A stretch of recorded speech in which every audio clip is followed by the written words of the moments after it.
আজকে অসংখ্য বাবা মা অভিভাবক আপনার চোখের সামনে আপনাদের ছেলে মেয়েদেরকে শুধুমাত্র ফিকির করছেন আপনি বাবা ও আপনার ছেলে, মা ও আপনার সন্তান।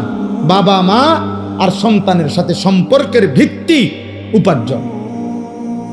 উপার্জন বাবার একটাই ফিকির, বয়স হয়ে গেছে এখনো টাকা রোজগারের কোনো বুঝ হইল না, তাড়াতাড়ি হয় বিদেশ পাঠাও, নইলে কিস্তিতে পারো, সুদে পারো, 2 নম্বরই করে পারো, 6 নম্বরই করে পারো, কোনো না কোনো ভাবে ফোলাটার একটা লাইন ধরায় দাও।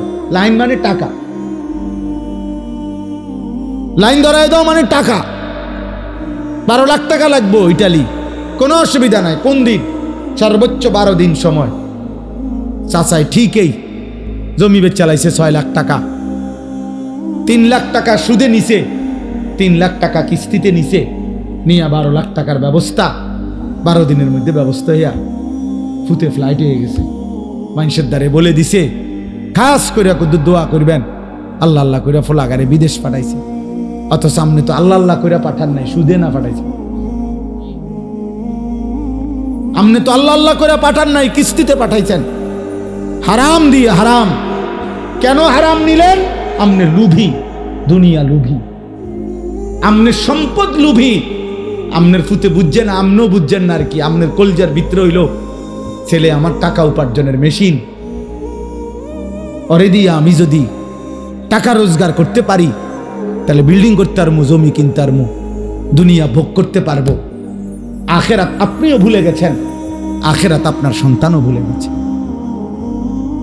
নালে ইমানদার মুসলমান, কোন মুসলিম বাবা ইমানদার 1000 বার পৃথিবী থেকে জান যাবে কিন্তু হারাম তো নিতে পারে না,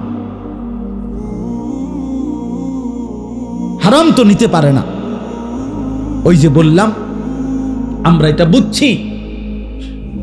বুঝছি যে সন্তানের টাকা পয়সা, সন্তানের কামাই রোজগারির ব্যবস্থা করা এটা আমি বাবার একক দায়িত্ব। এটা আল্লাহ পারবে না। আল্লাহ ছোটবেলায় মার মুখ থেকে দুধ পান করাইছে, এটা যদিও পারছে, ছোট্ট থাকতে পারছে, আল্লাহ 16 বছর 18 বছরের সন্তানকে আর লালন পালন করতে পারবে না।